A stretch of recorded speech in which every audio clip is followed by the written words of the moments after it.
Friends, कैसे हैं आप सब। मुझे पूरी उम्मीद है कि आप लोग अच्छे नहीं बल्कि बहुत अच्छे होंगे। जैसा कि टाइटल पढ़ के आपको पता चल गया होगा कि आज मैं किस विषय में बात करने जा रही हूँ। फ्रेंड्स, हर व्यक्ति को अपनी स्वतंत्र अभिव्यक्ति का अधिकार है। हर व्यक्ति को ये हक है कि वो अपने विचार रख सके। तो फ्रेंड्स, मुझे ऐसा लगता है, मेरा ऐसा मानना है कि बॉलीवुड कभी भी हिंदू धर्म का पक्षधर नहीं रहा है। वो हिंदू धर्म का हमेशा विरोधी ही रहा है। बहुत सी मूवीज़ में अगर आप ध्यान दें तो ये दिखाया गया है कि जितने भी साधु संत हैं उनको तो बुरा इंसान बना के पेश किया जाता है, और जो मुस्लिम्स हैं जितने उन्हें बहुत ही शरीफ, ईमानदार और बहुत ही विश्वास पात्र दिखाया है। ऐसा एक नहीं, ऐसा बहुत से फिल्मों में देखने को मिला है। कुछ उदाहरण अगर मैं बताऊं तो सबसे पहला उदाहरण पीके मूवी ही है। उसमें दिखाया गया था कि जो तपस्वी है जिनको लोग बहुत मानते हैं, वो एक क्या कहते डमरू का टूटा हुआ मनका जिससे बता रहे थे, वो एक्चुअल में चोर बाजार से खरीदी हुई चीज़ थी। उसमें ये भी शिव जी का मजाक भी बहुत उड़ाया गया है। किसी आदमी को शिव जी का गेटअप देकर फिर उसे दौड़ा दिया गया, वो कैसे भाग रहा है उस एलियन से बचने के लिए, वो चीज़ गलत दिखाई गई। उसमें इस बात को बहुत ज़्यादा जोर दिया गया कि नहीं, शिव जी पर दूध मत चढ़ाओ। और एक बार भी ये नहीं कहा गया कि कुर्बानी के दौरान जो इतने सारे बकरे काटे जाते हैं वो कहाँ तक सही है। मतलब हिंदू धर्म को ही बार बार टारगेट बनाया गया।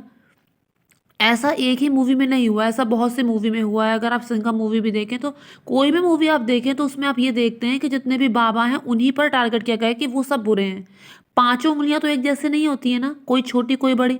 तो फिर हम कैसे कह सकते हैं कि जितने भी साधु संत, जितने भी बाबा हैं वो सबके सब बुरे हैं। और हम ये कैसे कह सकते हैं कि जितने भी मुस्लिम्स धर्म से जुड़े हुए हैं वो सारे के सारे अच्छे हैं।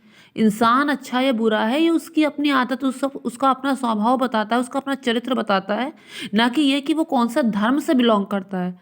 तो फ्रेंड्स, यही बात मैं आपसे कहना चाहती हूँ। अब सबसे पहली बात ये आती है कि सम्राट पृथ्वीराज जो एक बहुत अच्छी मूवी बन सकती थी, बहुत अच्छा टाइटल है, और आखिर क्या ऐसी कमी रह गई। अक्षय कुमार एक बहुत अच्छे हीरो हैं, उन्होंने इस मूवी में परफॉर्म किया, लेकिन फिर भी ये मूवी फ्लॉप हो गई। क्या कारण रहा होगा इसका।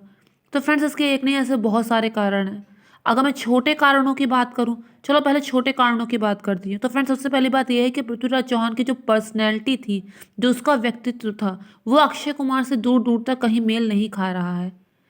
पृथ्वीराज चौहान का जो व्यक्तित्व था, उनका आकर्षक व्यक्तित्व था, उनके जो उनका बलिष्ठ शरीर था, वो सब चीज़ें नहीं प्रदर्शित हो रही थी अक्षय कुमार के अभिनय में। दूसरी बात फ्रेंड्स ये है, अगर यही रोल अगर किसी और को मिला होता, हो सकता है कि अगर ये रोल जो है वो प्रभास को मिला होता, जो साउथ के हीरो हैं, तो ये मूवी कुछ और होती। दूसरी बात मैं ये कहना चाहती हूँ फ्रेंड्स, कि इस मूवी में ऐसा लगा कि वो मोहम्मद गौरी को किसी भी तरह से बुरा दिखाना ही नहीं चाहते। उन्होंने कुछ ऐसी चीज़ें दिखाई जिनका सच्चाई से दूर दूर तक कोई वास्ता नहीं है फ्रेंड्स।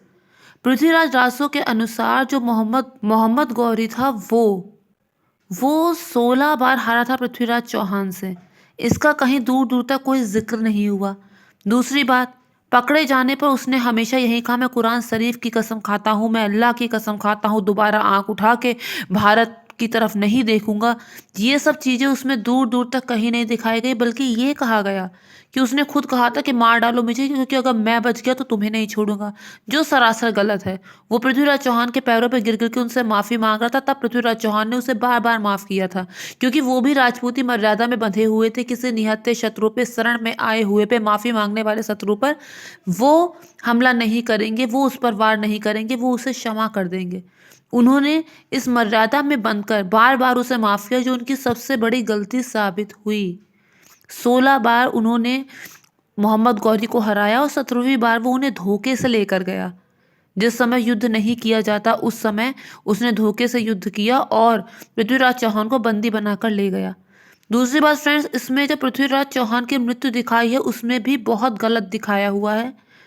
सही बात ये थी कि उसने 7 घंटे लगाए हुए थे, उसकी इतनी हिम्मत नहीं थी कि पृथ्वीराज चौहान के सामने खड़े होकर मुकाबला कर सके। लेकिन इस मूवी में ये दिखाया गया है कि अंतिम युद्ध उसने पृथ्वीराज चौहान से खुद ही किया था, जबकि ऐसा दूर दूर तक कहीं नहीं था।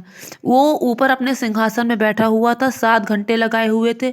जब भी 1 घंटा बजाया जाता वहां पर एक पुतला खड़ा किया गया था, पृथ्वीराज चौहान उस पर तीर चलाता। चंद्रवरदाई ने गाते गाते ही ये बता दिया था कि 4 बांस 24 गज, अंगुल के प्रमाण ताऊ ऊपर सुल्तान है मच चुके चौहान। और उसी की बातों को सुनकर उसने तीर चला दिया। वो तीर जाकर सीधा उसकी गर्दन पर लगा और उसकी मृत्यु इस तरह हो गई। लेकिन मूवी में ऐसा नहीं दिखाया गया था। उसमें यह दिखाया था कि मोहम्मद गौरी ने अंतिम युद्ध पृथ्वीराज चौहान से खुद किया था, जो कि सरासर गलत है। तो फ्रेंड्स, इतने सारे तथ्य इसमें ऐसे हैं कि जो झूठ दिखाए गए, तो फिर ये मूवी कैसे कैसे हिट हो जाती। पहले कभी बॉलीवुड ने इस तरह की मूवीज पर जोर नहीं दिया, लेकिन जैसा कि आप लोग जानते हैं कि आजकल साउथ का कुछ ज़्यादा ही बोलबाला है और बॉलीवुड कहीं पर भी अपनी जगह नहीं बना पा रहा है, बल्कि डूबने के कगार पर है। उसी चीज़ को ध्यान में रखते हुए अब ये सब मूवी, ऐतिहासिक मूवीज ज़्यादा बन रही हैं, जो पहले कभी नहीं बनाई गई थी। अब जैसे सम्राट पृथ्वीराज चौहान, ब्रह्मास्त्र, ये सब चीज़ें अब इसलिए बनाई जा रही हैं ताकि बॉलीवुड डूबे नहीं तो बॉलीवुड ने कभी भी हिंदू धर्म का पक्ष नहीं लिया, बल्कि ये तो कहूँ कि कभी इंसाफ या न्याय भी नहीं किया।